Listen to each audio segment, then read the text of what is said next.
ముందుగా పరిశుద్ధ దేవుని నామానికి మహిమ కలుగునుగాక. క్రీస్తునందరి సోదరి సహోదరులారా, మీ అందరికీ ప్రభుపేట వందనాలు తెలియజేసుకుంటున్నాను. ఈరోజు దేవుని వాక్యము నిమిత్తము మరి ఆదికాండము 1వ అధ్యాయము ధ్యానం చేసుకుందామండి. ఆది యందు దేవుడు భూమి ఆకాశములను సృజించెను. ఆది యందు ప్రారంభము దేవుడు భూమిని ఆకాశము సృజించెను అని ఒక్క మాటలో పై వచనంలో చెబుతూ ఉన్నారు. క్రింద ఎలా సృజించారో దేవుడు చెబుతూ ఉన్నాడు. మిత్రులారా, భూమి నిరాకారముగాను శూన్యముగాను ఉండెను. భూమికి ఒక ఆకారం లేదు, భూమిపైన ఏమీ లేవు, శూన్యం. చీకటి అగాధ జలము పైన కమ్మి ఉండెను. చీకటి అగాధము జలము పైన కమ్మి ఉండెను. దేవుడు ఆత్మ జలముల పైన అల్లాడుచుండెను. దేవుడు వెలుగు కమ్మని పలుకుగా వెలుగు కలిగెను. ప్రియులారా, 4వ వచనంలో వెలుగు మంచిదైనట్టు దేవుడు చూచెను. దేవుడు వెలుగును చీకటిని వేరుపరిచెను. దేవుడు వెలుగునకు పగలనియు చీకటికి రాత్రనియు పేరు పెట్టాడు. దేవుడే అస్తమయమును ఉదయము కలుగ్గా ఒక దినము అయిపోయినది. ఆదికాండం 1వ అధ్యాయం 6వ వచనంలో మరియు దేవుడు జలముల మధ్య ఒక విశాలము కలిగి ఆ జలములను ఈ జలములను వేరుపరచునుగాకని పలికెను. దేవుడు ఆ విశాలం చేసి విశాలము క్రింది జలములను విశాలం మీది జలములను వేరుపరపగా ఆ ప్రకారం ఆయను. 8వ వచనం దేవుడు ఆ విశాలమునకు ఆకాశమని పేరు పెట్టెను. సమస్తము అస్తమయమును ఉదయమును కలుగ్గా 2వ దినమాయను. మొదటి దినములో వెలుగు చీకట్లను ఏర్పరిచారు దేవుడు.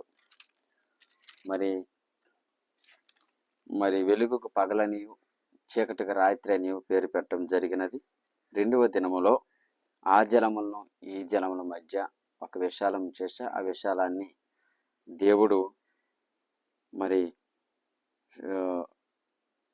వేరుపరచగా అని చెబితే దేవుడు ఆ విశాలం చేసి విశాలం క్రింద జలమున విశాలం మీద జలమును వేరుపరపుగా ఆ ప్రకారమైన దేవుడు ఆ విశాలమునకు ఆకాశమని పేరు పెట్టెను. ఇది 2వ దినము. 3వ దినంలో ఆకాశము క్రిందనున్న జలములు ఒకచోటనే కొచ్చబడి ఆరణ్యాలను కరబనుగాకని పలుకగా ఆ ప్రకారం ఆయను. దేవుడు ఆరణ్యాలకు భూమి అని పేరు పెట్టెను. ఆకాశం వచ్చింది, భూమి వచ్చినది. ప్రియులారా, మరి జలరాశికి ఆయన సముద్రం అని పేరు పెట్టెను. అది మంచిదని దేవుడు చూసెను. 11వ వచనము దేవుడు గడ్డిని విత్తనములు ఇచ్చు చెట్లను భూమి మీద తమ తమ జాతి ప్రకారము తమలో విత్తనము గల ఫలమిచ్చు ఫలవృక్షములను భూమి మొలిపించునుగాకని ఆ ప్రకారం ఆయను. భూమి గడ్డిని తమ తమ జాతి ప్రకారం విత్తనములు ఇచ్చు చెట్లను తమ తమ జాతి ప్రకారం తమలో విత్తనము గల ఫలవృక్షమును మొలిపింపగా అది మంచిదని దేవుడు చూసెను.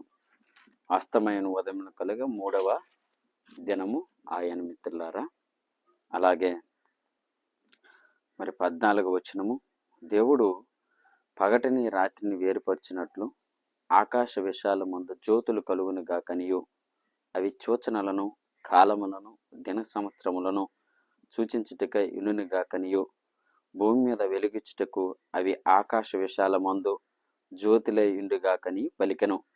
ఆ ప్రకారం ఆయను. దేవుడు ఆ 2 గొప్ప జ్యోతులను అనగా పగటిని ఏలుటకు పెద్ద జ్యోతిని, రాత్రిని ఏలుటకు చిన్న జ్యోతిని, నక్షత్రములను కూడా చేసెను. 17వ వచనంలో భూమి మీద వెలిగించుటకును పగటిని రాత్రిని ఏర్పరచుటకును పగటిని రాత్రిని ఏలుటకును వెలుగును చీకటిని వేరుపరచుటకును దేవుడు ఆకాశ విశాలమందు వాటిని ఉంచెను. అది మంచిదని దేవుడు చూచెను. అస్తమయమును ఉదయము కలుగా 4వ దినము ఆయన. మిత్రులారా, మరి ఆదికాండం 1వ అధ్యాయం 20వ వచనము దేవుడు జీవము కలిగి చెలించు వాటిని జలములో సమృద్ధిగా పుట్టించెను గాకని పక్షులు భూమిపైన ఆకాశ విశాలములో ఎగురును గాకని పలికెను. దేవుడు జలముల్లో వాటి జాతి ప్రకారము జలములు సమృద్ధిగా పుట్టించిన మహామత్స్యములను జీవము కలిగి చెలించు వాటినన్నింటినీ దాని దాని జాతి ప్రకారము రెక్కలు గల ప్రతి పక్షిని సృజించను. అది మంచిదని దేవుడు చూచెను. ఆదికాండం 1:22. దేవుడు మీరు ఫలించి అభివృద్ధి పొంది సముద్ర జలములలో నిండియుండుడనియు పక్షులు భూమి మీద విస్తరించును గాకనియు వాటిని ఆశీర్వదించను. అస్తమయమును ఉదయం కలుగ్గా 5వ దినమాయను. 5వ దినములో మరి పక్షులు, అలాగే సముద్రపు చేపలు, సముద్రపు జీవులని దేవుడు చేసినట్లు ఉన్నది మిత్రులారా. అలాగే 24వ వచనము, ఆదికాండం 1:24.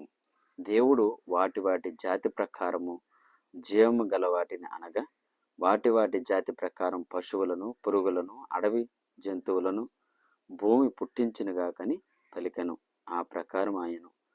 దేవుడు ఆయా జాతుల ప్రకారము అడవి జంతువులను, ఆయా జాతుల ప్రకారం పశువులను, ఆయా జాతుల ప్రకారం నేలను ప్రాకు ప్రతి పురుగును చేశాను. అది మంచిదని దేవుడు చూశాను.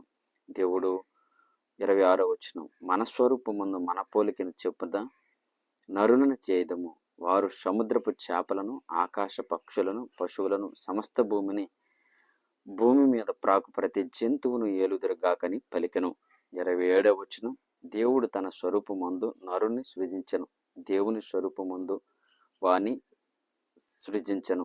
స్త్రీని గాను పురుషుని గాను వారిని సృజించెను. దేవుడు వారిని ఆశీర్వదించెను. ఎట్లనగా మీరు ఫలించి అభివృద్ధి పొంది విస్తరించి భూమిని నిండించి దానిని లోబర్చుకొనిడి. సముద్రపు చేపలను, ఆకాశ పక్షులను, భూమి మీద ప్రాకు ప్రతి జీవిని ఏలుడని దేవుడు వారితో చెప్పెను. 29వ వచనం, దేవుడు ఇదిగో భూమి మీదనున్న విత్తనములిచ్చు ప్రతి చెట్టును, విత్తములిచ్చు ఫలవృక్షములు గల ప్రతి వృక్షమును మీకు ఇచ్చున్నాను. ఇవి మీకు ఆహారమగును. 30వ వచనం, భూమి మీద నుండి జంతువులన్నిటికీ, ఆకాశ పక్షులన్నిటికీ, భూమి మీద ప్రాగు సమస్త జీవులకును పచ్చని చెట్లనియు ఆహారములగునని పలికెను. ఆ ప్రకారం ఆయను. దేవుడు తాను చేసినది యావత్తును చూసినప్పుడు అది చాలా మంచిదిగా ఉండెను. అస్తమయను ఉదయమును కలుగ్గా 6వ దినము ఆయన. మిత్రులారా, ప్రియ దేవుని సంగమా, సమస్త భూమిని, సమస్త ప్రకృతిని, ఈ భూమి మీద ఎన్నో పర్వతాలు, కొండలు, సముద్రాలు, నదులు, ఎన్నో దేవుడు అద్భుతంగా చేసి ఉన్నారు. ఆకాశంలో నక్షత్రాలు, సూర్యచంద్ర నక్షత్రాలు, సముద్రములో మహామత్స్యములు. ప్రియులారా, మరి అందరూ కూడా, అన్ని జీవులు, మానవులు కూడా శాకాహారులు అని రాయబడి ఉన్నది మిత్రులారా. కాబట్టి ఇంత అద్భుతంగా చేసినటువంటి దేవాది దేవునికి మనందరము కృతజ్ఞతాస్తుతులు చెల్లించబద్దులమై ఉన్నాము. కాబట్టి దేవుడే సమస్త సృష్టిని చేసి ఉన్నారు. ఈ భూమి మీద ఉన్నటువంటి సకల మానవులు కూడా సృష్టికర్త అయిన దేవుడు ఉన్నారు. ఆయనే ఈ సమస్త సృష్టిని చేశారని ఖచ్చితంగా నమ్మవలసి ఉన్నది మిత్రులారా. కనుక ఈ సమస్త సృష్టి కూడా దేవుని చేసినది. అది మనందరము అనుభవిస్తున్నాము, చూస్తూ ఉన్నాము. కాబట్టి దీని వెనక సృష్టికర్త ఉన్నారు. అందరికీ వందనాలండి.